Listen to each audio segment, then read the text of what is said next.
History is written in the language of sieges: Troy, Masada, Stalingrad. But one siege defies human endurance, a conflict so long it outlasted the soldiers who began it.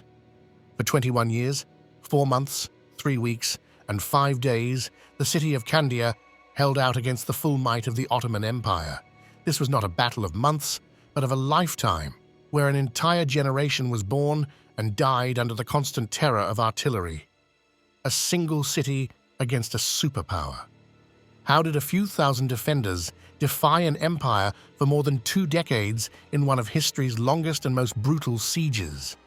This is the story of a fortress built to be impregnable, a terrifying war fought in the darkness beneath the earth, and the staggering human cost of holding the line.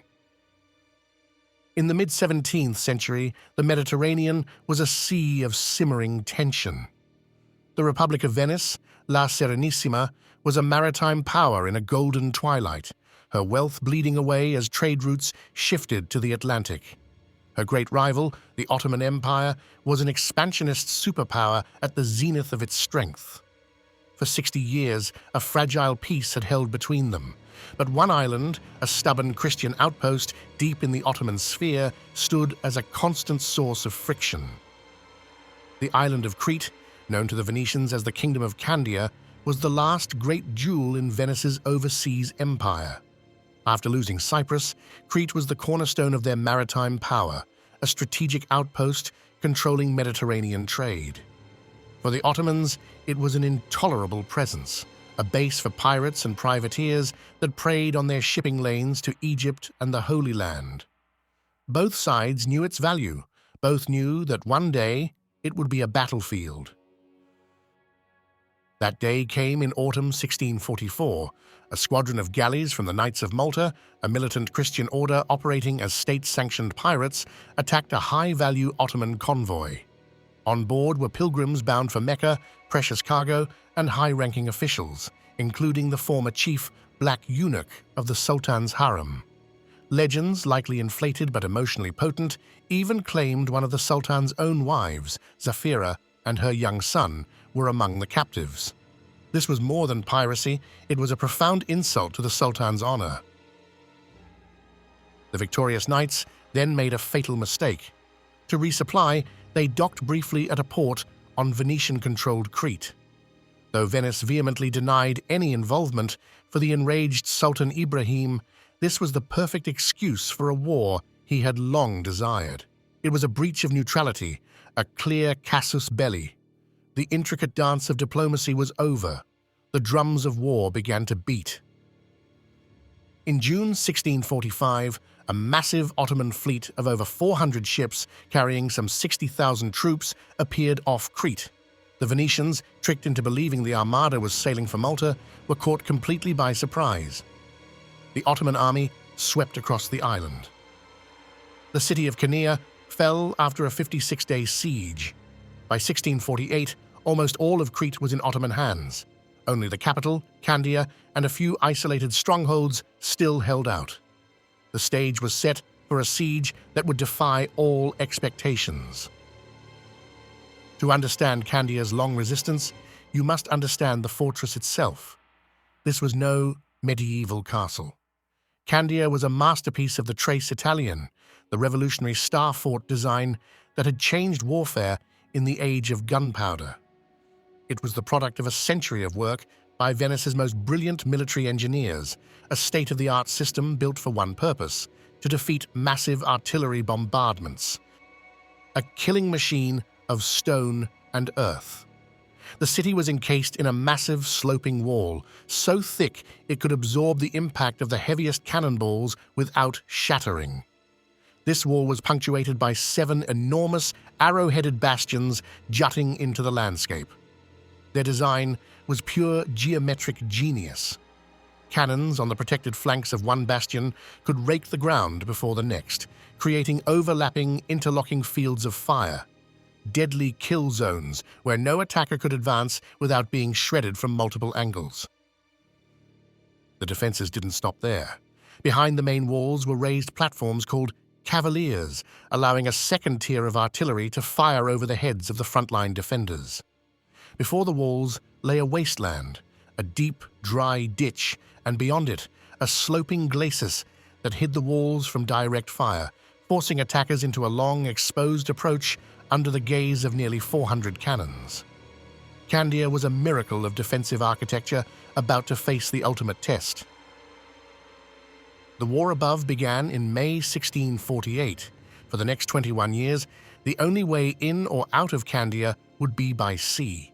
The conflict settled into a grim, relentless rhythm, the air filled with a permanent haze of gunpowder smoke from ceaseless artillery duels. Cannons wore out from constant firing. In an incredible feat of logistics, the Ottomans built a foundry near their siege lines to recast their worn-out guns and forge new ones on site, a testament to their grim determination. But the most terrifying part of the siege was happening out of sight, deep underground. Frustrated by the impregnable walls, the Ottomans turned to mine warfare on a scale never seen before. Specialized teams of miners dug hundreds of tunnels, inching their way under the city's defenses. Their goal, to pack these tunnels with tons of gunpowder and detonate them, collapsing entire bastions from below. The defenders fought back with countermining, listening for the faint sounds of enemy digging. Once they located an enemy mine, they would dig their own tunnel to intercept it. The fighting in these cramped, lightless passages was a nightmare. Men armed with daggers, pistols, and shovels fought to the death in near-total darkness, a silent, vicious struggle for every inch of earth. Time and again, an Ottoman mine would blast a breach in the walls, only for attackers to find the Venetians had already built a new wall behind it, ready to meet them with fresh fire. While the armies bled in the trenches of Candia, a second, crucial war was fought on the waves of the Aegean. Venice, a naval power, knew its only hope lay in controlling the sea. The Venetian fleet worked to blockade the Dardanelles to choke Ottoman supply lines. They won several key naval battles, seriously hampering the Ottoman war effort. But the Republic never had enough ships for a total blockade, and the Ottomans always managed to get enough men and material through. The war was a bloody stalemate, a brutal contest of endurance. As the siege dragged into its second decade, the strain on the defenders became immense. The city was a tomb, the world outside a forgotten dream. In this crucible of desperation, Venetian intelligence drew up a chilling plan, one of the earliest recorded acts of state-sponsored biological warfare. Archival documents reveal a plot to create a liquid essence from plague victims to infect the Ottoman army. The plan was perfected, the mixture prepared.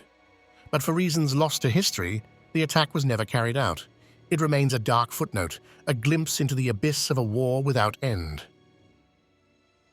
By 1666, a shift occurred that would seal Candia's fate. The Ottoman Empire, having made peace with the Habsburgs in Europe, was now free to focus its undivided attention on Crete. The Sultan appointed a new, formidable commander, Grand Vizier Köprülü Fazıl Ahmed Pasha.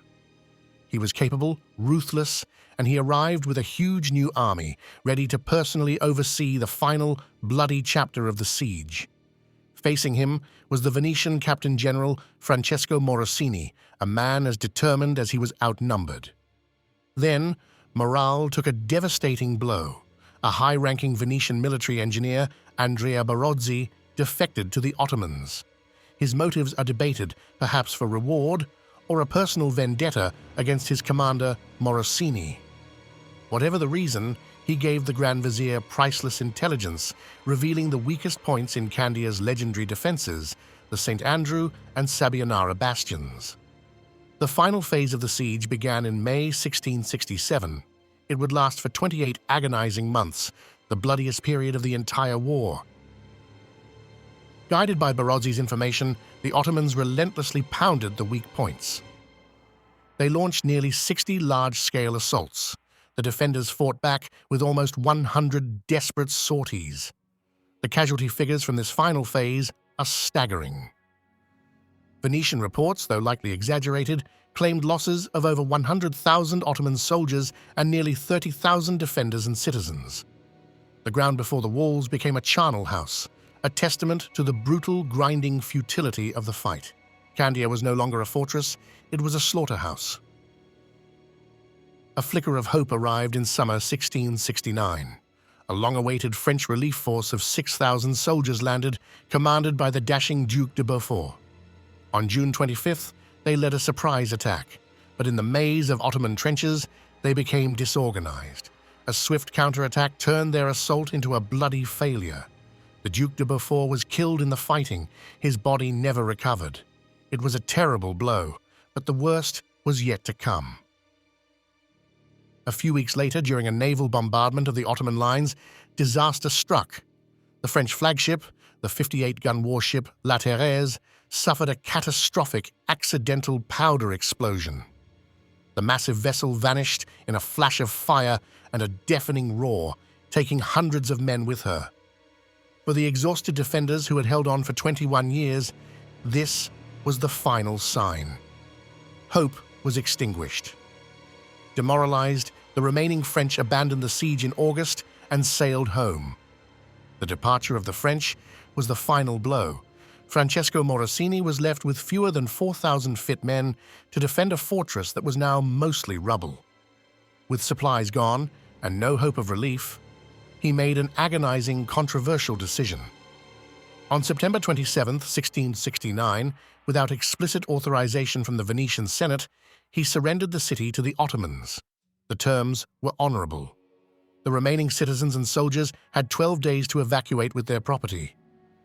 When Ottoman troops entered Candia, they found a ghost town that had cost them a generation of soldiers. The siege was over.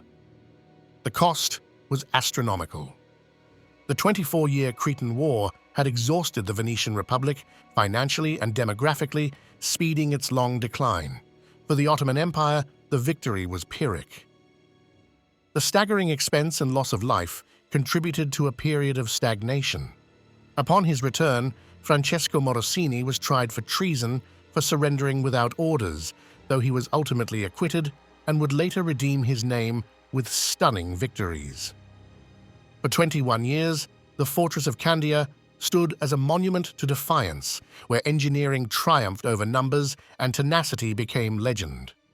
The ruins of its bastions in modern-day Heraklion are a silent testament to one of history's most brutal conflicts, a warning etched in stone. If you found this story of endurance and sacrifice compelling, please consider liking this video and subscribing to our channel for more deep dives into military history. Let us know in the comments what epic struggle you'd like us to explore next. Thank you for watching.